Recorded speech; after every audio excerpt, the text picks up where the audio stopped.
कल शाम दो राज्य हरियाणा और जम्मू कश्मीर में चुनावी नतीजों का ऐलान हो गया। बीजेपी को हरियाणा में जीत हासिल हुई।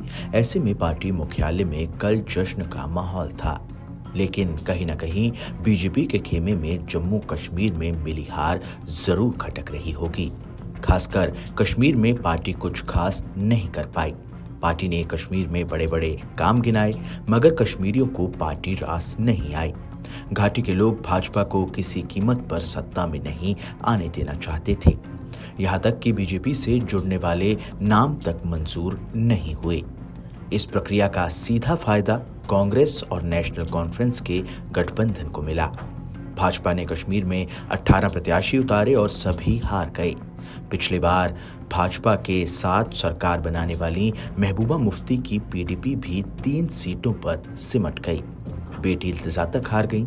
इसी तरह नेशनल कॉन्फ्रेंस के नेता सांसद इंजीनियर राशिद और जमात को बीजेपी की बी टीम बताते रहे।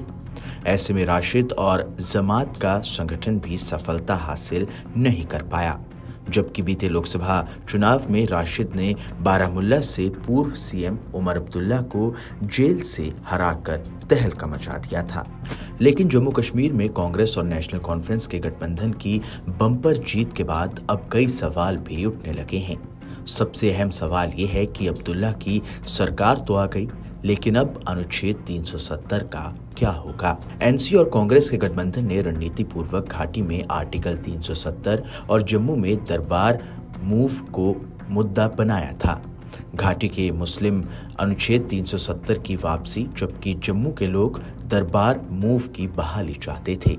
ऐसे में एनसी ने 370 के मुद्दे को तो दरबार मूव को कांग्रेस ने फोकस किया। इसका असर ये हुआ कि गठबंधन ने घाटी का भरपूर समर्थन हासिल किया और जम्मू से भी सीटें निकालकर मजबूत सरकार की नींव बना ली। एनसी का मुख्य चुनावी वादा है कि वो सत्ता में आने पर आर्टिकल 370 की बहाली कराएगी।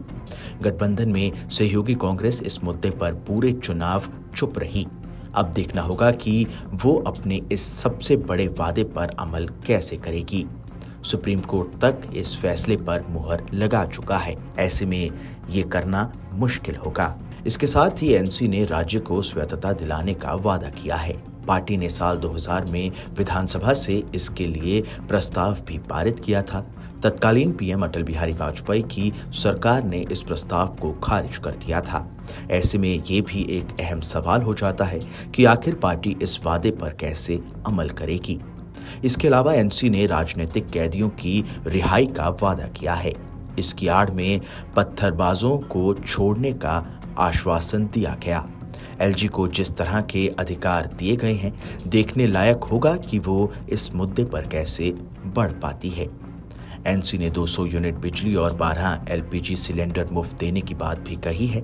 इसी तरह गठबंधन की सहयोगी कांग्रेस ने महिलाओं को 3000 रुपए हर महीने देने को कहा है।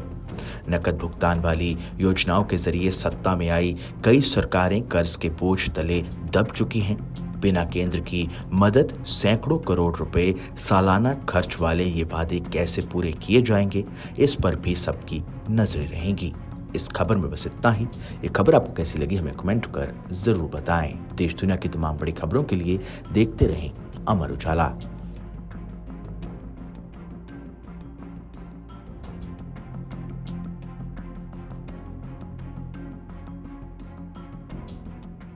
अगर आप ये वीडियो YouTube पर देख रहे हैं तो हमारे चैनल को सब्सक्राइब करें और बेल आइकन को दबाना ना भूलें। अगर आप Facebook पर ये वीडियो देख रहे हैं तो हमारे पेज को लाइक करें।